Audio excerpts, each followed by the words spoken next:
Hi friends, in today's video we're going to be talking about using exercise as a fitness strategy rather than a weight loss strategy.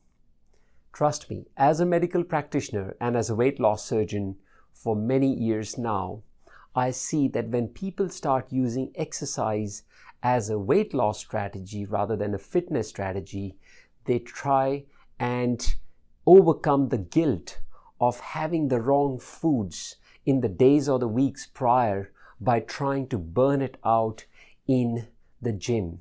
And trust me, that's not a good long-term strategy. So the purpose of this video is to try and explain to you how exercise can be used to achieve optimal fitness and maintain it as well. And towards the end, I'll share with you my specific experience with yoga.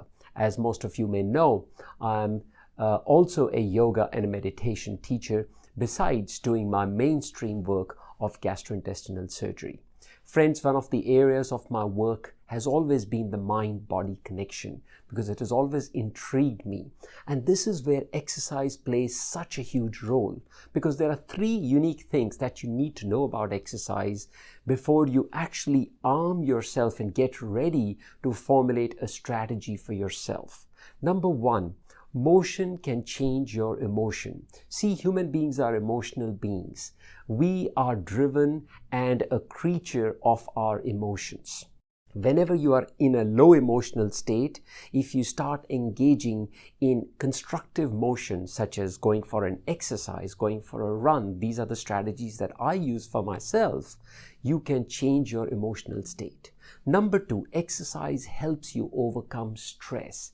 Any negative or draining thought or draining mental state can be changed if you engage in exercise. And the most important thing now, what research is showing is exercise helps your brain grow. What I mean by that is your brain is stimulated to produce this one particular hormone or a factor which is called BDNF, and that stands for brain-derived neurotrophic factor, and that allows your brain cells to not only function optimally but also to grow.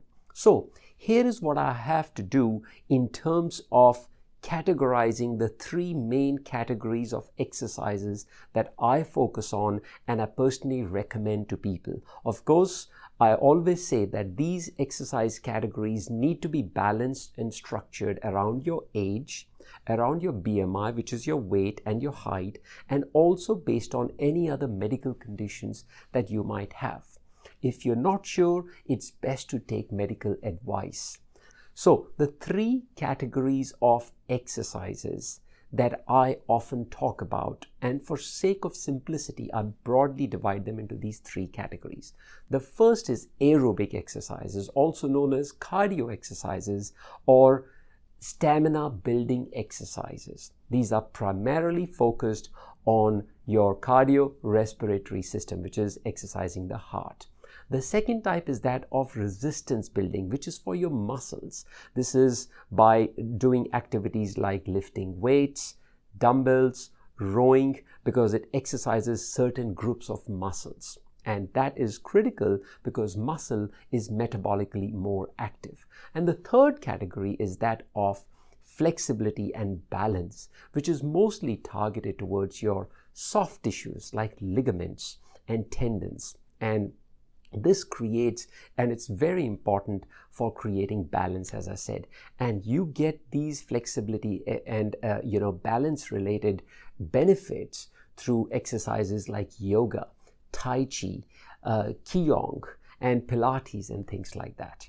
As far as my own personal routine goes, I have been trying these three categories of exercises, and I've tried to incorporate this into my busy schedule. And trust me, friends, it does not take more than 20 to 25 minutes on a daily basis. Towards the end of this video, I will share with you the sun salutation pose, which is a 12-step yoga exercise that I incorporate, and that's what I start my day with. So I start with 10 rounds of this 12-step sun salutation, which is an amazing yoga exercise, and it is done with an attitude of gratitude towards the sun, which is the giver of light and giver of life to this planet. The second is I do a set of 6 to 8 minutes of dumbbell moves, which I have specifically been given by my own personal trainer in order to strengthen certain areas and certain muscles of the upper and the lower extremities.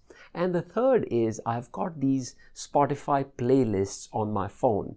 That's what I use to go for either a run or a cycle ride for about 15 to 20 minutes on a daily basis. I try and alternate between cycling and running, because you should never do just one activity on a consistent basis. And that's what allows you to give yourself a combination of flexibility exercise, it gives you resistance training, and then it also gives you that cardio. So I hope this video was helpful. If you liked it, please do share this information with others and do subscribe to my channel to stay in touch with other forthcoming videos.